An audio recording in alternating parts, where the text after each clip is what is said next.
I have come here to chew bubblegum and kick ass. And I'm all out of bubblegum. Para fugir do Shadowban que o canal vem sofrendo, se inscrevam e assistam os vídeos do Não Sou Geek. A intenção é que o Não Sou Geek torne-se o canal principal assim que ele se tornar monetizado. Vai lá, se inscreve e assiste os vídeos. Greve de roteirista não é novidade, só acontece, de tempo em tempo acontece uma porcaria de uma greve de roteirista. Lá nos anos 2000, eu lembro que afetou tudo quanto é série. Que eu me lembro bem, se não me engano, a 4ª temporada do Supernatural teve só 13 episódios por conta da greve dos roteiristas e tal. Então não é nenhuma novidade essa greve de roteiristas, de tempo em tempo sempre acontece essa greve. Mas, diferentemente de tempos passados, né, de outrora, a gente tinha ainda um conteúdo com uma certa qualidade, né? Na TV, no cinema, a gente tinha um conteúdo muito, muito superior ao conteúdo que a gente tem hoje. Então, qual que é uma das principais coisas que os roteiristas estão querendo acordar ali, né? O uso de IA, o uso de inteligência artificial para escrever roteiro. Todo mundo já deve ter feito essa brincadeira de pegar alguma coisa e jogar no IA e falar assim, teve uma vez estava eu e o Wilton numa live e ele fez uma brincadeira, pegou uma matéria ridícula, um review, eu acho, não lembro agora. Foi um review. Pegou um review e aí ele jogou lá no IA e pediu, escreva esse review como se Nietzsche tivesse escrito. E, mano, ficou infinitamente, principalmente para quem é nietzscheano, para quem é niilista, mas ficou infinitamente superior à porcaria escrita num desses portais toscos aí, tipo Legião dos Heróis, essas porcarias. Então, eles querem meio que barrar o uso de IA em várias situações. O IA não pode... eu até separei aqui as coisas que o IA, de repente, não poderia fazer. Só deixa eu achar aqui. Ah, tá. O IA não poderia escrever ou reescrever material literário. Ou seja, fazer adaptação de quadrinho, adaptação de livros, e muito menos escrever materiais originais, né, entre aspas. Não pode ser usado como material de origem, ou seja, você pede para o IA fazer uma noção básica do que seria a sua... Você pensa lá, eu queria uma série com um cara, uma mina, os dois caçam fantasma, eles têm uma tensão ali sexual entre os dois, mas ao mesmo tempo eles se odeiam, bababá, bebê, bibi. Aí o IA, você coloca essas prerrogativas, o IA vai escrever um roteiro base daquilo, uma história base daquilo.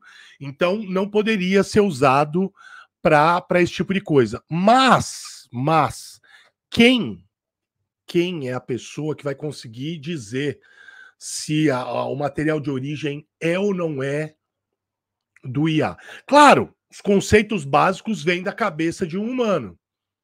Mas uma pessoa que nunca escreveu um roteiro na vida pode pedir para um IA, dando algumas prerrogativas, dando alguns direcionamentos, um roteiro. Ou pelo menos a estrutura básica do que seria um livro, uma série, um filme, enfim. E o material coberto pela associação lá, pela guilda, não poderia ser usado para treinar o IA. Então o maior medo deles seria o uso do IA. Também querem, estão brigando por melhores condições e tal, mas a questão básica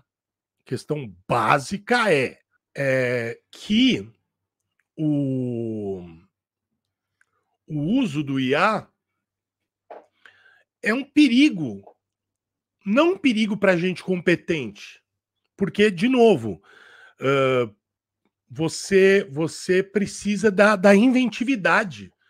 E assim, vai demorar muito para um IA ter a mesma inventividade que um ser humano teria. Então, a pessoa realmente capaz tem. E esse é o problema. Alguém acha que um IA ia escrever alguma coisa pior do que Mulher Hulk? Difícil o IA ser tão ruim quanto aqueles roteiristas que escreveram Mulher Hulk.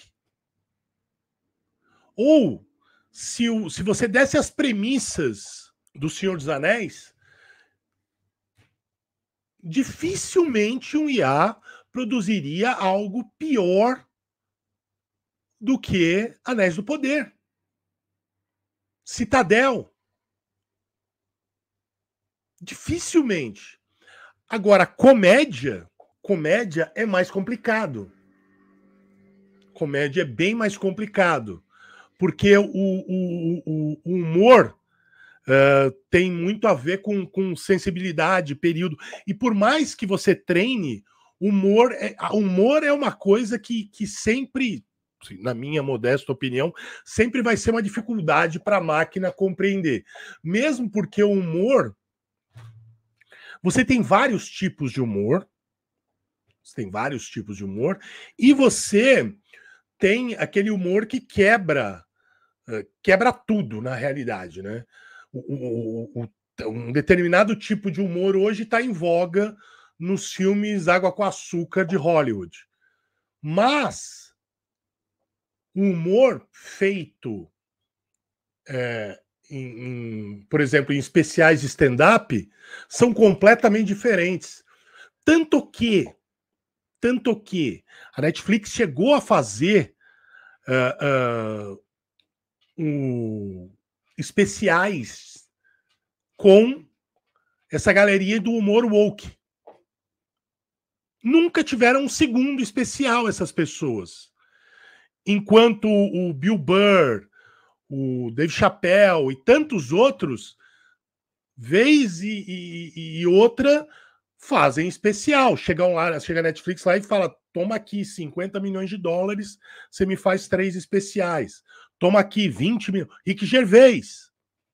Toma aqui $50 milhões, me faz um especial. Agora, enquanto isso, os outros, você não vê a Netflix jogando. Fizeram e ponto. Então, o humor é bem mais complicado. Esse humor woke é facilmente replicado. Ele é facilmente replicado por uma inteligência artificial. Agora, esse humor mais combativo, esse humor mais inventivo... Porque, humor sempre foi combate. Combate é o status quo. Se João tá no poder, o humor bate no João. Se a Maria tá no poder, o humor bate na Maria. O humor não escolhe... O humor, ele é apartidário. O humor, ele é apartidário. Então, esse tipo de humor, dificilmente. O humor woke é fácil. Então, é isso que a guilda ali dos roteiristas de Hollywood está mais preocupada. E agora você para e pensa com a cabeça de um estúdio.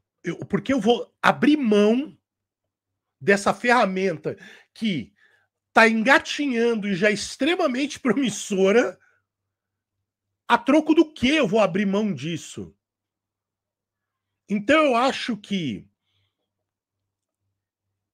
talvez ocorra um impasse no que diz respeito ao IA. se eles não abrirem mão de tudo que eles colocaram em relação ao IA, não sei, essa greve não acaba nunca. Porque, de novo, como empresa, não pensando como criatividade, empresa, assim, dificilmente uma empresa está preocupada com criatividade. Mas pensando como empresa, por que eu vou abrir mão dessa ferramenta? E tem outra. Você consegue fazer um paralelo dos roteiristas, fazendo um paralelo dos roteiristas de quadrinho, os roteiristas de Hollywood com os roteiristas de quadrinho. Os roteiristas e artistas de quadrinho, hoje, tirando alguns nomes, mas a grande massa ganha dinheiro de pinga para trabalhar. Porque se você pega, por exemplo, a Marvel e a DC, elas ficavam em Nova York. Cidade caríssima para se morar, nunca foi barato. Mesmo quando Nova York estava numa pindaíba, lá crime em alta, prostituição, tráfico, ruas imundas, não era uma cidade barata para se morar. Hoje, menos ainda. Né? E o que um roteirista de quadrinho ganha, não dá para ele viver sozinho em Hollywood. Em Nova York. Não dá. Aí ele pega 30 projetos. E assim, uma pessoa que mal tem a capacidade de fazer um projeto só, pega 30 e é lixo atrás de lixo. A mesma coisa os desenhistas. Os desenhistas pegam, sei lá, 40, 50, 60, 80 páginas. É muita coisa. É muita coisa. Olha, para você pedir para um bom artista fazer 25 páginas no mês, mano, pode se preparar. Pro cara aceitar fazer tudo isso de página, ele vai cobrar uma fortuna. Por isso que o... Nossa, me fugiu o nome dele. Ele faz mais realismo que desenhou o Reino do Amanhã. Enfim, ele só desenha capa. Porque pagam ele para desenhar capa. E as variantes que ele desenha são as que mais vendem. As variantes que ele desenha. Então é isso. Ele não aceita, ele chegou no patamar. Aí tem um ou outro ali que também. O Mark Waid também não trabalha por dinheiro de pinga. Não trabalha por dinheiro de pinga. E aí Hollywood está mais ou menos nessa mesma situação. A TV, streaming, filmes, está mais ou menos na mesma situação.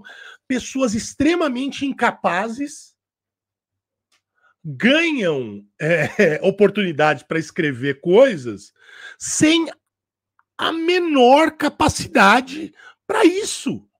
Sem a menor capacidade para isso.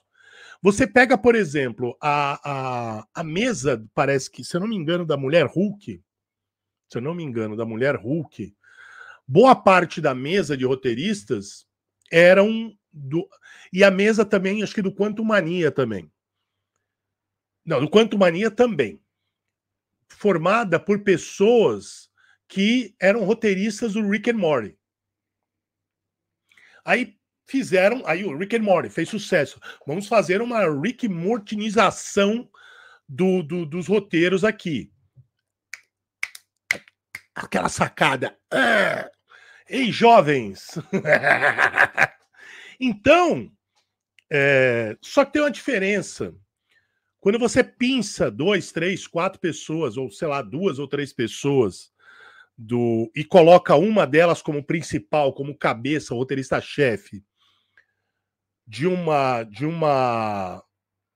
sala de roteiro como o Rick and Morty, que assim, primeira temporada sensacional, segunda temporada boa pra cacete, terceira temporada boa, muito boa, quarta temporada tem episódios bons, quinta temporada eu pinço episódios, sexta temporada a mesma coisa, eu pinço episódios, tanto que eu reassisto muito Rick and Morty, e aí eu coloco desde o primeiro episódio da primeira temporada. E aí, quando chega a partir da quarta temporada, eu começo já a procurar episódios. Eu já pulo. Eu já vou pulando episódios. Puta, esse é chato, esse é chato, esse é chato. A quinta e a sexta, tem um outro episódio que é muito bom. Tipo, aqui acho que tem o Mr. Nimbus. Aquele episódio do Mr. Nimbus é bom pra caramba. Mas, assim... E aí você pega... Só que esquecem que tem o Dan Harmon, que é o que foi o roteirista-chefe também do Community. E mesmo agora, nas últimas temporadas, não tendo participado tanto da sala de roteiristas, o Justin Roiland, ele participou ativamente nas primeiras temporadas. Depois ele só estava dublando. Provavelmente também deve ter tido. Eu não sei quando ele largou ali, que ele largou. Ele não aparecia. Quando deu o bafafá com ele, ele sumiu lá. Eles falaram, ele não nem aparece aqui na sala de roteirista. No começo, obviamente, ele criou aquilo lá com o Dan Harmon. Com o Dan Harmon. E, mano, aí você pega essas pessoas e põe elas para ser. E, cara. Não dá. Você precisa de pessoas experientes. Quais foram as únicas séries, por exemplo, de Star Wars que eu considero boas? Andor, que é do Tony Gilroy. E o Tony Gilroy é uma pessoa extremamente competente, é uma pessoa experiente. Extremamente experiente, muito competente. Eu gostei muito de Andor, gostei demais. Sei lá, foi uma ducha de água fria em relação a tudo. O tom era diferente, não ficou usando Jedi, entendeu? E as 2 primeiras temporadas do Mandalorian. E aí, você pega, a partir da terceira, você tem uma interferência pesada da Kathleen Kennedy, e aí você tem uma interferência pesada nela no Boba Fett, no Mindingo Espacial, porque nem mendigo eu tenho coragem de chamar aquele cara. É Mindingo Espacial lá, o Obi-Wan que chora, e a Mini Leia Super Duper, e aí é isso. E é isso. Mesmo, todo mundo lambe muito o Dave Filoni, eu acho ele bem marrom. Tem uma outra coisa legal, tem uma outra sacada legal, mas eu acho ele mediano. E aí você pega... Isso eu tô falando de grandes franquias. Tô falando de Star Wars, sabe? Aí você pega, por exemplo, o que é escrito para Marvel. A Marvel ainda consegue se tratar pior do que Star Wars. Por conta disso. Por conta de pessoas, eles pagam menos, gasta-se menos dinheiro, e essas pessoas estão ali a palavra está me fugindo, em sintonia com o que seria a diretriz das pessoas que mandam. Porque, de novo, não acredito em teoria da conspiração. Uma coisa que acontece em empresas, e quem trabalhou em grandes empresas sabe disso, você, quando é promovido, você vai puxando todo mundo que você confia, porque você quer abaixo de você pessoas que pensem como você e que você sabe que vão entregar o que você quer. Então, e é isso mais ou menos, é a teoria do cupincha, sabe? Eu trago pessoa. Eu cada vez que eu era promovido, eu fazia isso. Eu promovia pessoa abaixo de mim. Ó, esse cara é bom, porque aí ele vai. Então vai ser efeito cascata o negócio. E basicamente é isso. E é isso, cara. Os roteiristas estão brigando de verdade por conta do IA. O IA é o grande problema para os roteiristas atuais. Porque Hollywood não quer contratar, assim, para a maioria das coisas, bons roteiristas, bons showrunners, porque normalmente esses bons roteiristas, bons showrunners, infelizmente são homens brancos, né? Você pega o Tony Gilroy e tantos outros. Tem de outras etnias? Obviamente que tem.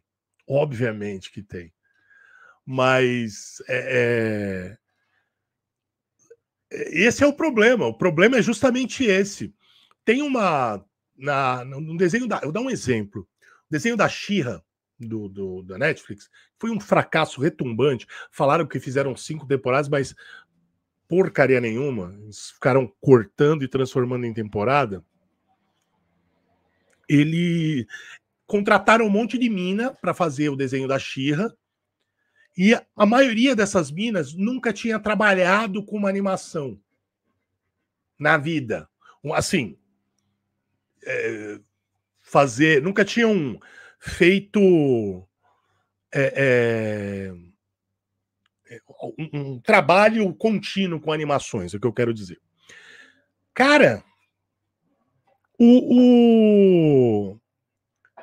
chegou, acho que na segunda ou na terceira temporada, que na verdade era a primeira, indo para a segunda temporada, que seria a segunda temporada, chamaram um cara, um velhão, experiente, mas muito experiente em quadrinhos, em animações. Trabalhou pro Cartoon, trabalhou, entendeu? O cara realmente experiente. Tiozão, velhão, o nome dele aparecia ali e tal, mas ele não aparecia. E aí, insiders falaram que, na verdade, ele tomou conta, ó, você tem que fazer assim, ó, você tá fazendo errado, você tem que fazer assado. Olha, ele não conseguia mudar a estrutura da história, esse tipo de coisa. Mas, olha, não é assim que funciona isso aqui funciona dessa forma. Você tem que fazer dessa forma. Ó, assim. E, o nome dele estava ali escondido nos créditos, porque era obrigado a colocar. Porque senão nem isso iam colocar. Iam colocar ele como um ghostwriter, sabe? Um escritor fantasma ali. Mas foi isso que aconteceu. E aí o pavor dessas pessoas incompetentes é em relação ao IA. Mas eu até entendo pessoas competentes também ficarem meio assim, porque Hollywood é ordinária, né? E imagina, vão usar IA sempre que der, cara. Vão usar IA sempre que der. Essa que é a realidade. Então eu acho difícil essa greve, eles conseguirem o que eles querem, ou pelo menos tudo o que eles querem em relação a IA.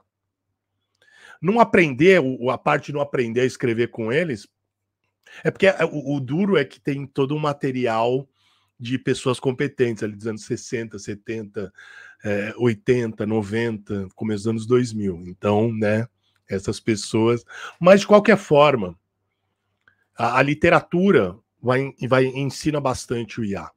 Se você gosta do conteúdo do canal, eu vou pedir para você, se puder, obviamente, colaborar com o canal no www.apoiocoletivo.com/geekvelho. Os últimos meses têm sido cada vez mais difíceis para produzir conteúdo por conta virou um ban praticamente feito pelo YouTube em relação ao meu canal. Os vídeos não chegam nem mesmo para os inscritos, é recomendado para um número muito pequeno de pessoas, e isso faz com que o número de views tenha caído absurdamente, consequentemente a renda do canal seguiu o mesmo rumo. Então, se você puder colaborar, acesse o site e ajude o canal. Se você está pensando em fazer financiamento coletivo, usa o Apoio Coletivo. É esse o site que eu estou usando e, não tenho absolutamente nada para reclamar deles.